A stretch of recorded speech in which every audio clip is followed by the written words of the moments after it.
ದೇಶದ ಆಹಾರ ಭದ್ರತೆಗೆ ರೈತರ ಕೊಡುಗೆ ಅನನ್ಯವಾಗಿದೆ. ಶ್ರೀಧರ್ ಕೆಸರಟ್ಟಿ, ಗಂಗಾವತಿ. ಪ್ರಸ್ತುತ ವೈಜ್ಞಾನಿಕ ಯುಗದಲ್ಲಿ ಸಾಕಷ್ಟು ಅಭಿವೃದ್ಧಿ ಪಥದಲ್ಲಿ ಮುಂದೆ ಸಾಗಿದರೂ ಸಹ ಪ್ರಮುಖವಾಗಿ ಜನತೆಗೆ ಅಗತ್ಯ ಇರುವ ಆಹಾರಕ್ಕೆ ಸಂಬಂಧಿಸಿದಂತೆ ಕೃಷಿ ಚಟುವಟಿಕೆಯಲ್ಲಿ ತೊಡಗಿರುವ ರೈತಾಪಿ ವರ್ಗ ಅವರ ಸೇವೆ ಅನನ್ಯವಾಗಿದೆ ಎಂದು ರಾಯಚೂರು ಕೃಷಿ ವಿಶ್ವವಿದ್ಯಾಲಯದ ಮಾಜಿ ಸದಸ್ಯ ಶ್ರೀಧರ್ ಕೆಸರಟ್ಟಿ ಹೇಳಿದರು. ಅವರು ಶ್ರೀರಾಮನಗರದ ಶ್ರೀಮತಿ ಪರಿಮಳಾಬಾಯಿ ನಾರಾಯಣರಾವ್ ಅಬ್ಸಾನಿ ಆಂಗ್ಲ ಮಾಧ್ಯಮ ಶಾಲೆಯಲ್ಲಿ ಸೋಮವಾರದಂದು ಜರುಗಿದ ರಾಷ್ಟ್ರೀಯ ರೈತರ ದಿನಾಚರಣೆ ಹಾಗೂ ಸಾಧಕ ರೈತರಿಗೆ ಸನ್ಮಾನ ಸಮಾರಂಭವನ್ನು ಉದ್ಘಾಟಿಸಿ ಮಾತನಾಡಿದರು. ದೇಶವಾಸಿಗಳಿಗೆ ಹೊಟ್ಟೆ ತುಂಬಿಸುವುದು ಯಂತ್ರಗಳು ಅಲ್ಲ ಎಂಬ ಸ್ಪಷ್ಟವಾದ ಸಂದೇಶವನ್ನು ಪ್ರತಿಯೊಬ್ಬರೂ ಅರಿತುಕೊಳ್ಳಬೇಕು. ರೈತರ ಕೃಷಿ ಬೆಳವಣಿಗೆಯಿಂದಾಗಿ ದೇಶ ಹಸಿವು ಮುಕ್ತವಾಗಲು ಸಾಧ್ಯವಾಗುತ್ತದೆ.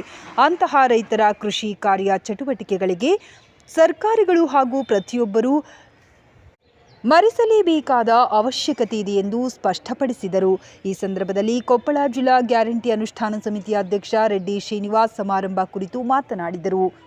ಇದಕ್ಕೂ ಪೂರ್ವದಲ್ಲಿ ಅಪಾರ ಸಂಖ್ಯೆಯ ರೈತರು ಬೃಹತ್ ಮೆರವಣಿಗೆಯನ್ನು ನಡೆಸಿದರು. ವೇದಿಕೆಯ ಕಾರ್ಯಕ್ರಮದಲ್ಲಿ ಗಂಗಾವತಿ ಕೆವಿಕೆ ಸಂಸ್ಥೆಯ ಸಂತೋಷ್, ಎಲ್ಆರ್ಸಿ ಅಧಿಕಾರಿ ಹಿರೇಮಠ್, ರೈತ ಮುಖಂಡ ಸಿದ್ದನಗೌಡ ಸೇರಿದಂತೆ ಇತರರು ಕೃಷಿಯ ತಮ್ಮ ಜೀವನದ ಉಸಿರಾಗಿಸಿಕೊಂಡ ರೈತರೂ ಆದ ಕುಸುಮಾರವಿ, ಕೃಷಿ ಉಪಕರಣಗಳ ತಯಾರಿಕರು Subrahmanya ಬಸಪಟ್ಟಣ, Siddanagouda, Ramesh Kalgudi, Satyanarayana Kote camp, Y Satyanarayana Musturu, Daggi camp, Sridhar Kesaratti, Naresh Malkanamaradi, Annarao, Nageshrao ಹಾಗೂ ರಾಜಪ್ಪ ರೈತರನ್ನು ವೇದಿಕೆಯಲ್ಲಿನ ಕಣ್ಣೀರು ಆತ್ಮೀಯವಾಗಿ ಸನ್ಮಾನಿಸಿ ಗೌರವಿಸಿದರು.